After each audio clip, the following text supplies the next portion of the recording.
When I was 64 years old, my daughter sold my house from under me while I was lying in a hospital bed in Ottawa.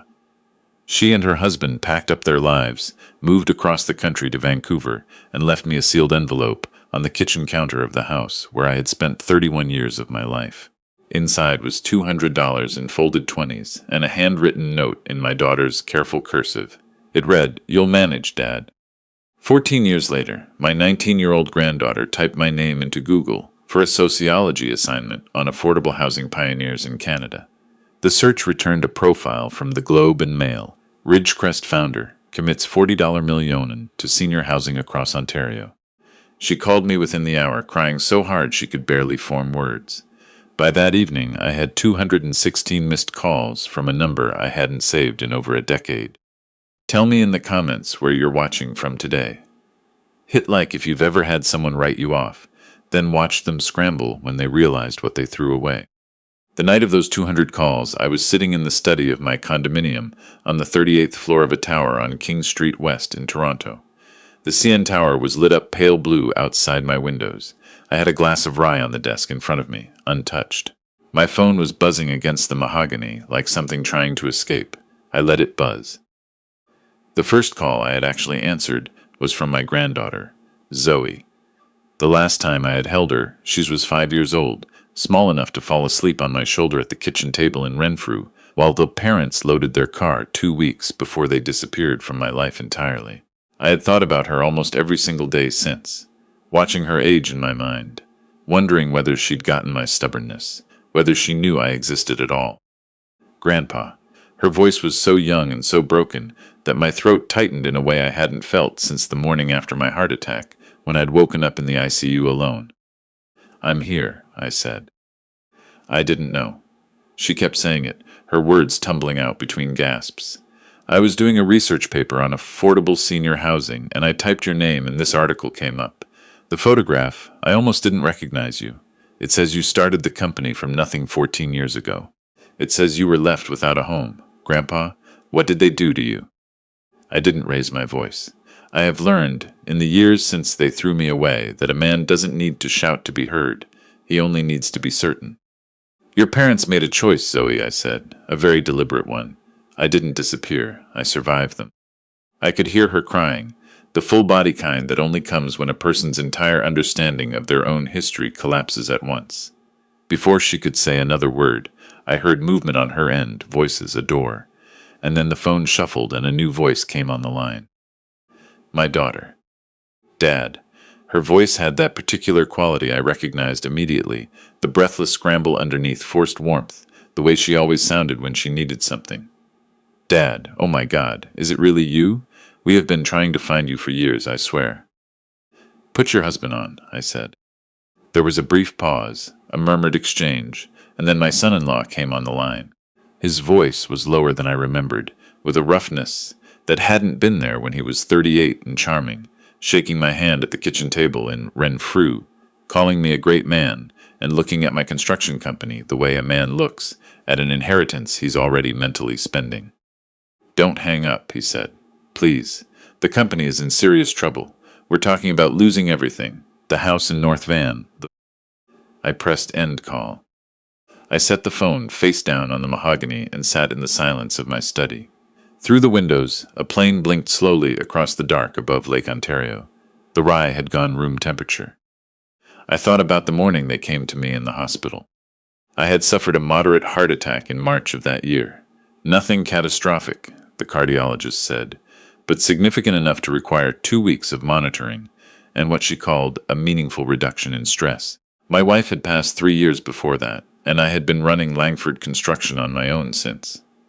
Building custom homes in the Ottawa Valley, the kind of work I'd spent 30 years at and understood in my bones. My daughter and her husband drove up from Toronto within a day of the attack. I remember feeling grateful. I remember thinking, here they are, my family. They came every day that first week.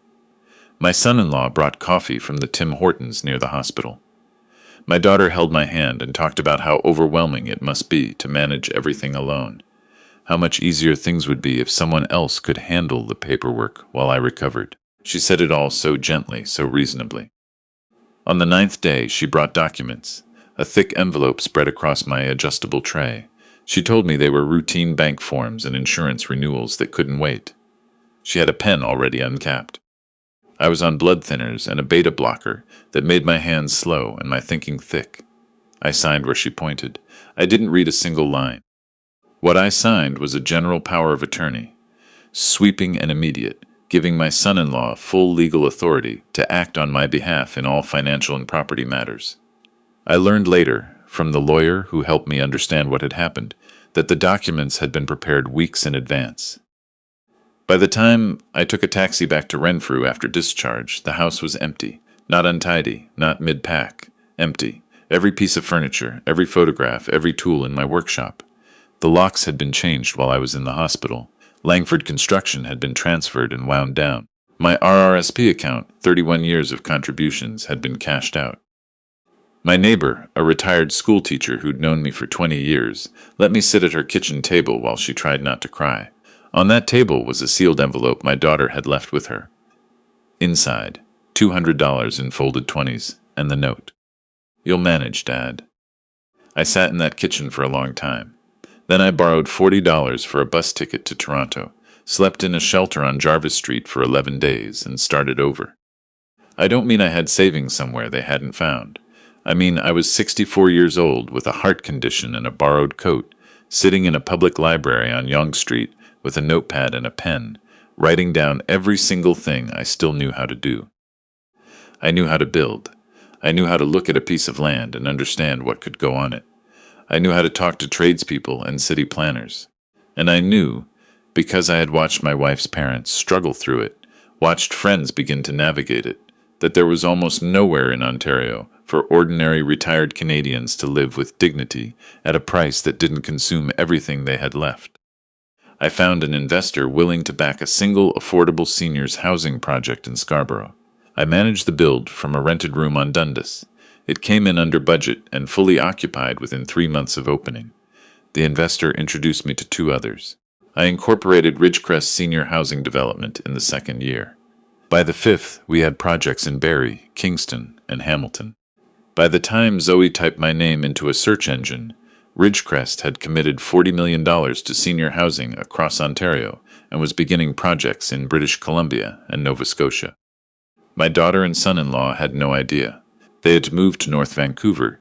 He had started a condominium development company. They had done well for a while, or appeared to, and then, apparently, they had not.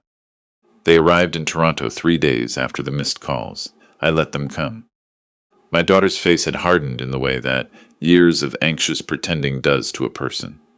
My son-in-law had put on weight and wore it badly. He was carrying a leather portfolio case that he set on my boardroom table on Wellington Street, like a man placing a bet he believed in. He wanted $1.5 million, a bridge loan, he called it, to see his development company through what he described as a temporary cash flow disruption. He spoke quickly, professionally, in the voice of a man who has rehearsed his pitch and is hoping the person across the table won't ask too many specific questions. My daughter said almost nothing for the first 10 minutes. Then she leaned forward and told me that whatever had happened between us, my granddaughter's future was what mattered now. That Zoe had suffered growing up without a grandfather, that I owed it to her to make things right, that she expected a trust fund established immediately. I let the silence in the room stretch to about 15 seconds, long enough for my son-in-law to shift in his chair. Then I told them I needed time to think. I told them I was hosting Ridgecrest's annual foundation fundraiser at the Fairmont Royal York in 2 days, and that I wanted them there as my guests. I told them I would make an announcement at the event regarding the future direction of my estate. I suggested they dress for the occasion. The look they exchanged across my boardroom table was one I recognized immediately. It was the look of people who believe they have already won. After they left, I pressed the intercom on my desk. "Send Ian in," I said. My chief legal counsel walked in within the minute, carrying his slim leather briefcase with the quiet efficiency I had come to rely on. He placed it on the table and opened it without ceremony. "You asked me to look into Beaumont Developments," he said. I did. I didn't just look. He laid out documents across the table, bank records, investor statements, a filing from the BC Securities Commission. Your son-in-law is not dealing with a temporary liquidity problem. He is dealing with the end of his own making. My son-in-law had spent 4 years collecting presale deposits from 340 individual buyers for a development called the Evergreen on Lonsdale, a 22-story tower in North Vancouver that had never broken ground. Over $3.5 million in buyer deposits had been used to fund his mortgage, his vehicle leases, 2 vacations to Portugal, and a boat moored at a marina in West Vancouver. The BC Securities Commission had been building a case for 8 months. The RCMP Commercial Crime Unit had been formally notified 6 weeks prior. The $1.5 million he wanted from me was not a bridge loan. It was an attempt to quietly refund enough deposits to reduce criminal exposure before investigators came through his front door. Ian gathered the documents. He looked at me with the measured expression of a man who has learned to keep his opinions out of professional settings. "I can put a call in to the investigators tonight," he said. He'd be in custody before the fundraiser. I stood and walked to the windows. The financial district spread out below, the commuter lights beginning their evening run along Bay Street. "No," I said. "Let him put on his best suit. Let him walk into the Fairmont believing he's about to be handed something he never earned." I turned back to Ian. "I want him to feel the full hype before he goes over the edge." The Fairmont Royal York on a fundraiser evening is a particular kind of spectacle. The chandeliers in the banquet hall throw light like scattered coins.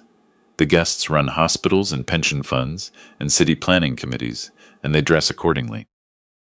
My daughter and son-in-law arrived early. I watched from the mezzanine above the main hall. My daughter was wearing a dress I suspected had been put on a credit card she could no longer service. My son-in-law was working the room with practiced ease, telling a city councillor that he was considering bringing his development model east, that he and his father-in-law had always shared a vision for Canadian housing. I watched him say those words, and I felt something settle in my chest, not quite peace, but the satisfaction of a trap set exactly right. When I stepped onto the stage, the room stilled the way rooms do when someone walks out with complete certainty. I adjusted the microphone and looked down at the front row. My daughter's hands were clasped tightly in her lap. My son-in-law had one arm on the armrest, jacket open like a man at ease. He was ready. He was waiting for his name. I spoke slowly. I told the room that the greatest financial crime we tolerate in this country is not corporate fraud or political corruption. It is the quiet, systematic theft committed against elderly Canadians by the family members they trusted most. I told them I was establishing a new arm of the Ridgecrest Foundation. I told them it would be funded by $15 million from my personal estate. I told them its name was the $200 Foundation. I watched my son-in-law's face change as I said those words. The easy confidence drained out of it in degrees. I told the room the foundation was named after the amount my daughter and her husband had left me with, after emptying my RRSP, selling my home, and liquidating my construction business while I lay in a cardiac unit in Ottawa. The silence in the banquet hall was total. A journalist near the front was already on her phone. The city councillor, my son-in-law, had been charming 20 minutes earlier, took a step backward. My daughter stood up from her chair. She grabbed a microphone from a stunned journalist near the press section. Her voice came out too loud, too fast. She told the room I was confused. She said I had constructed a grievance from something that had happened for reasons I'd never been willing to understand. She opened her mouth to say more. And then a different voice cut across hers. Clear, steady, young. Zoe walked down the center aisle of the banquet hall with her shoulders back and her hands still. She looked nothing like the girl who had called me 4 nights ago. She had made her decision somewhere between that phone call and this room, and you could see it in the way she carried herself, in the set of her jaw, the evenness of her breathing. She stopped in front of her mother and held out her hand for the microphone. My daughter, for one suspended moment, gave it to her. Zoe faced the room. She didn't look at me. She looked at the investors, the journalists, the pension fund managers in the back rows. "My name is Zoe Beaumont," she said. "I'm 19 years old, and until 4 days ago I believed my grandfather had walked out on our family when I was 5. My parents told me he was a selfish man who'd left us with nothing." She paused, drew a breath. 4 days ago I found out the truth ran exactly the other way. She told them about the hospital, the power of attorney, The house in Renfrew. She spoke quietly and precisely, the way someone speaks when they know they cannot afford to stumble. My father's company, she said, took presale deposits from 340 families for a building that was never built. He came here tonight to ask my grandfather for $1.5 million to cover that up. What happened next happened quickly. My son-in-law shoved past two journalists and grabbed my granddaughter by the arm hard enough that she flinched. I was off the stage before he registered I was moving. At 68 years old, you don't move with the speed you once had, but you move with a deliberate weight that decades of physical work builds into the body. I stepped between him and Zoe and looked at him. He did not raise his hand again.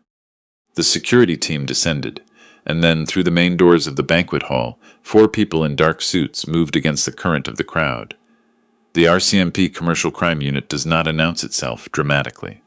They simply arrive, and suddenly the room understands what is happening. The lead investigator walked directly to my son-in-law and placed him under arrest. Wire fraud, fraudulent misrepresentation, breach of trust. The charges came out in a flat official voice that echoed off the Royal York's plaster ceilings. My daughter did not run. She sank to her knees near the velvet rope at the edge of the stage and grabbed my pant leg with both hands. Her rings caught the light. Her face was the face of someone watching years of careful construction collapse in real time.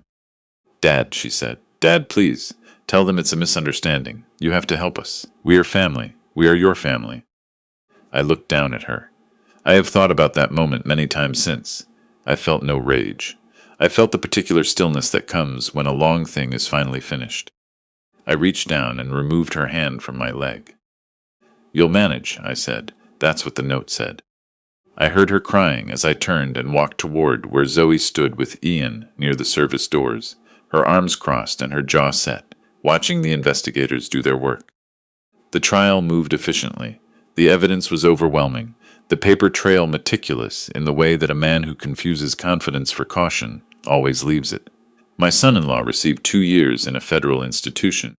My daughter received a suspended sentence and 3 years of probation for her role in the power of attorney scheme, contingent on full cooperation with the investigation into my original case.